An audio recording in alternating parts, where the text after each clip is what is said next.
ಅರಸೀಕೆರೆ ತಾಲೂಕು ಗಣಸಿ ಹೋಬಳಿ ಕೊಂಡೇನಾಳ ಗ್ರಾಮ ಪಂಚಾಯತಿ ಗುಡ್ಡೇನಹಳ್ಳಿ. ನಾವು ಗ್ರಾಮ ಪಂಚಾಯತಿ ಸದಸ್ಯ ಇದ್ದೀವಿ, ಮಾಜಿ ಅಧ್ಯಕ್ಷರಾಗಿದ್ದು. ಇವಾಗ ಇದೇ ಗ್ರಾಮದಲ್ಲಿ ಗುಡ್ಡೇನಹಳ್ಳಿ ಗ್ರಾಮದಲ್ಲಿ ವಾಸವಾಗಿದ್ದೇವೆ.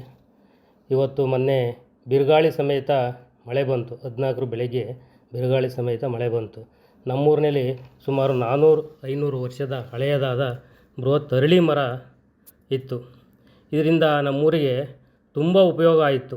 ಏಕೆಂದರೆ ಆ ಅರಳಿ ಮರ ಇರೋದ್ರಿಂದ ನಮ್ಮೂರಲ್ಲಿ ಒಂದು ರೋಗನ ಆಗಲಿ, ಒಂದು ಕಾಯಿಲೆ ಆಗಲಿ ಜನಗಳು ಕಂಡೇ ಇಲ್ಲ ಬಿಡಿ. ನಮ್ಮೂರಲ್ಲಿ ಅಷ್ಟು ಮಟ್ಟಿಗೆ ನಮ್ಮೂರು ಜನ ವಾಸ ಮಾಡ್ತಿದ್ರು.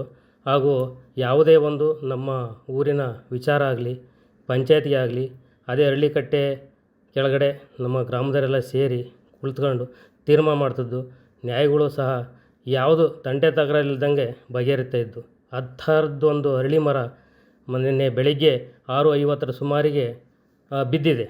ಬಿದ್ದು ದೇವಸ್ಥಾನ ಹಾಳಾಗಿದೆ. ಫುಲ್ ಶ್ರೀ ಕೊಲ್ಲಾಪುರದಮ್ಮ ದೇವಸ್ಥಾನ ಮೇಲ್ಛಾವಣಿ ಫುಲ್ಲು ಮತ್ತು ಗೋಡೆ ಎಲ್ಲ ಬಿರುಕ್ಬಿಟ್ಟು ಹಾಳಾಗಿದೆ. ಹಾಗೂ 1-2 ಮನೆಗಳು ಶಾಂತಮ್ಮ ಬೀರೇಗೌಡ ಮತ್ತು ಶಿವಲಿಂಗಪ್ಪ, ರೇಣುಕಮ್ಮ ಶಿವಲಿಂಗಪ್ಪ ಮತ್ತು ಲಲಿತಮ್ಮ ನಿಂಗೇಗೌಡ, ಶಂಭುಲಿಂಗೇಗೌಡ ಇವ್ರ ಮನೆ ಫುಲ್ಲು ಹಾಳಾಗಿದೆ. ಚಂದ್ರೇಗೌಡ ಮತ್ತು ನಂಜೇಗೌಡ ಇವ್ರ ಮನೆ ಮೇಲ್ಛಾವಣಿ ಎಲ್ಲ ಬಿದ್ದು ಹೋಗಿದೆ. ಹೀಗಾಗಿ ಅನಾಹುತ ಆಯಿತು. ಅದರಿಂದ ಮತ್ತು ಈ ಮರದಿಂದ ಇನ್ನೂ ಸುಮಾರು ಅನುಕೂಲಗಳು. ಏಕೆಂದರೆ ಅದು ಕೆಳಗಡೆ ಶಾಲೆಯಿಂದ ಬಂದಂಥ ಮಕ್ಕಳು ಆಟ ಆಡ್ತಿದ್ರು. ಹಿಂದೆ ನೆನೆಸ್ಕೊಂಡ್ರೆ ನೀವು ನೋಡಿರ್ಬೋದು. ಎಲ್ಲ ಮಕ್ಕಳೆಲ್ಲ ಊಟ ಮಾಡಿ ಶಾಲೆಗೆ ಹೋಗಿ ಬಂದ ತಕ್ಷಣ ಅರಳಿ ಮರದಡಿ ಆಟ ಆಡೋರು. ಗೋಲಿ ಆಟ, ಚೆಂಡಾಟ ಇವೆಲ್ಲ ಆಡೋರು. ಹಾಗೂ ಮತ್ತು ದನ ಕರುಗಳನ್ನೆಲ್ಲ ಬಿಸಿಲಲ್ಲಿ ಬಂದು ಅದೇ ಜಾಗ ನೀರು ಕುಡಿಸಿ ಕಟ್ತಾಯಿದ್ರು. ಏಕೆಂದರೆ ನಾನು ಗ್ರಾಮ ಪಂಚಾಯತಿ ಮೆಂಬರ್ ಆದಮೇಲೆ ಅದೇ ಕೆಳಗಡೆ ಒಂದು ನೀರು ತೊಟ್ಟಿನೂ ಸಹ ಮಾಡಿದ್ದೆ. ಮತ್ತು ಅರಳಿ ಕಟ್ಟೆನೂ ಕಟ್ಟಿಸಿದ್ದೆ. ಈಗ 10 ವರ್ಷ ಸುಮಾರು ಅರಳಿ ಕಟ್ಟೆನೂ ಕಟ್ಟಿಸಿದ್ದೆ. ಕಟ್ಟೆನೆಲ್ಲ ಕಟ್ಟಿಸಿ ಭಾಳ ನೀಟಾಗಿ ಮಾಡಿದ್ದೆ. ಅದು ಈಗ ಭಾಳನೇ ತೊಂದರೆ ಆಗ್ಬಿಡ್ತು ನಮ್ಮೂರಿಗೆ. ಏಕೆಂದರೆ ಅದು ಹೇಳೋಕ್ಕೆ ಅಸಾಧ್ಯವಾದಂಥ ವಿಚಾರ ಆಗೋಯ್ತು. ಏಕೆಂದರೆ ಆ ಮರ ಸುಮಾರು 400 ಅಡಿ ಹೈಟ್ ಇತ್ತು, ಒಂದು 500 ಅಡಿ ಅಗಲ ಇದೆ. ಹೆಚ್ಚು ಕಮ್ಮಿ ಒಂದೂವರೆ ಎಕರೆ ಜಾಗ ಆವರಿಸ್ಕೊಂಡಿತ್ತು ಊರಿಗೆ. ಇಡೀ ಊರೇ ತಂಪಾಗಿತ್ತು ಈ ಮರದಿಂದ. ಏಕೆಂದರೆ ಅಷ್ಟೊಂದು ಒಳ್ಳೆ ಸುಂದರವಾದ ಮರ ಮತ್ತು ಜನಗಳಿಗೆ ಅಷ್ಟೇ ಆರೋಗ್ಯಕರವಾಗಿದ್ದರು. ನಮ್ಮೂರಲ್ಲಿ ಭಾಳ ಅಂದರೆ ಭಾಳನೇ ನಷ್ಟ ಆಯ್ತು ನಮ್ಮೂರಿಗೆ. ಈ ಮರದಿಂದ ತುಂಬಲಾರದಂಥ ನಷ್ಟ ಆಯಿತು. ಮತ್ತು ಈ ಸಂಬಂಧಪಟ್ಟಂಥ ವಿಚಾರದಿಂದ ನಮ್ಮ ತಹಸೀಲ್ದಾರಿಗೆಲ್ಲ ವಿಚಾರ ಫೋನ್ ಮಾಡಿದ್ದು. ಆ ಸಂತೋಷ್ ಅವರು ಗ್ರಾಮಕ್ಕೆ ಬಂದು ನಮ್ಮೂರಿನ ಬಿದ್ದಂಥ 12 ಲೈಟ್ ಕಂಬ ಬಿದ್ದಿದೆ, ಒಂದು TC ಮುರಿದೋಗಿದೆ, ಈ ಸಿಸ್ಟನ್ನು ಫುಲ್ ಹಾಳಾಗಿದೆ.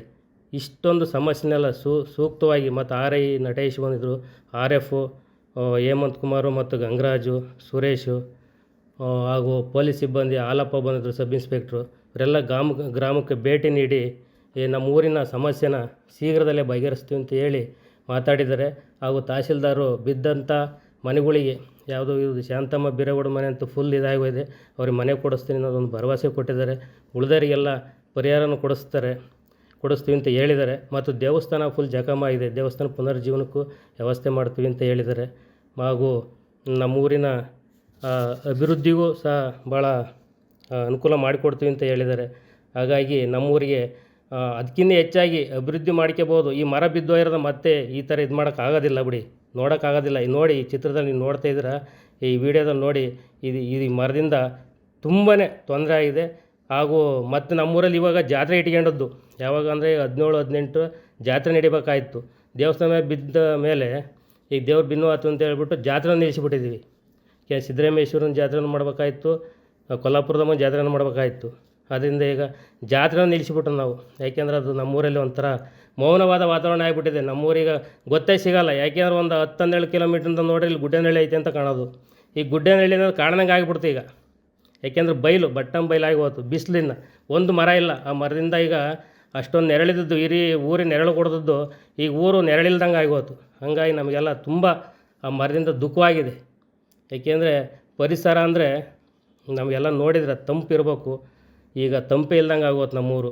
ಹಾಗಾಗಿ ಮುಂದೆ ಈಗ ಅದೇ ಜಾಗಕ್ಕೆ ಒಂದು ಅರಳಿ ಮರ ಹಾಕ್ಬೇಕು ಅಂತ ಹೇಳಿ ನಮ್ಮ ಊರಿನ ಗ್ರಾಮದವರೆಲ್ಲ ತೀರ್ಮಾನ ತಗೊಂಡಿದ್ವಿ. ಅದೊಂದು ಅಭಿವೃದ್ಧಿ ಮಾಡ್ತೀವಿ. ಇಷ್ಟು ಹೇಳಿ ಧನ್ಯವಾದನ ಹೇಳ್ತೀನಿ.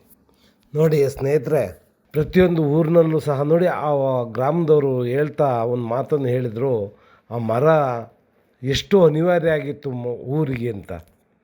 ಯಾಕೆ ಈ ಮಾತಂದರೆ ಒಡನಾಟ, ನೆರಳು ಅತ್ಯಂತವಾದ ಉತ್ಕೃಷ್ಟವಾದಂಥ ಆಮ್ಲಜನಕ ಮತ್ತು ಪ್ರಾಣಿಗಳಿಗೆ ಮತ್ತು ಜನರಿಗೆ ನ್ಯಾಯವನ್ನು ಒದಗಿಸ್ತಕ್ಕಂತಹ ಮರಗಳು ಇವತ್ತು ಕಾಣೆಯಾಗ್ತಾ ಇದ್ದಾವೆ.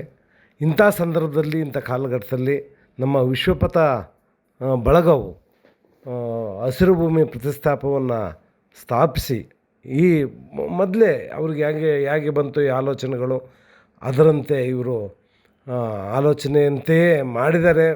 ಭಾಳ ಅರ್ಲಿಯರಾಗೆ ಆ ವಿಚಾರವನ್ನು ಮನಗಂಡು ಮುಂದೆ ಪ್ರಕೃತಿ ಇಲ್ಲದಲೇ ನಾವು ಇರೋಕ್ಕಾಗೋದಿಲ್ಲ ಅನ್ನೋ ಮಹತ್ವವನ್ನು ಅರಿತು ನಾವು ಈ ಕಡೆ ಆ ಸಂಬಂಧಪಟ್ಟ ಅಧಿಕಾರಿಗಳು ಅದೇನು ಆಶ್ವಾಸನೆ ಕೊಟ್ಟಿದ್ದಾರೆ ಅದೇ ರೀತಿ ಅರಣ್ಯ ಇಲಾಖೆ ಆಗಿರ್ಬೋದು ಅಥವಾ ಆಡಳಿತ ಅಧಿಕಾರಿಗಳಾಗಿರ್ಬೋದು, ಇದಕ್ಕೆ ಸಂಬಂಧಪಟ್ಟ ಅಧಿಕಾರಿಗಳು ಆ ಮನೆ ಬಿದ್ದೋದವರಿಗೆ ಮನೆ, ದೇವರು, ನಂಬಿಕೆ, ಇವತ್ತು ಪ್ರಪಂಚ ನಂಬಿಕೆ, ಆಚಾರ ವಿಚಾರ, ಆರಾಧನೆ ಇವುಗಳ ಮೇಲೆ ಇರ್ತಕ್ಕಂಥದ್ದು ನಮ್ಮ ದೇಶ. ಅಂತಹ ಸಾಂಪ್ರದಾಯಿಕವಾದಂತಹ ದೇವಸ್ಥಾನವೂ ಸಹ ಹಾಳಾಗಿದೆ ಅಂತ ಹೇಳ್ತಾರೆ. ಈ ಕಡೆಗೆ ಗಮನ ಹರಿಸಿ ಸೂಕ್ತ ಪರಿಹಾರವನ್ನು ಒದಗಿಸೋದ್ರ ಮೂಲಕ ಅವರಿಗೆ ನ್ಯಾಯವನ್ನು ಒದಗಿಸುತ್ತೆ ಅಂಥೇಳಿ ನಮ್ಮ ವಿಶ್ವಪಥ ಬಳಗದ ಅನಿಸಿಕೆಯಾಗಿರ್ತದೆ. ಧನ್ಯವಾದಗಳು.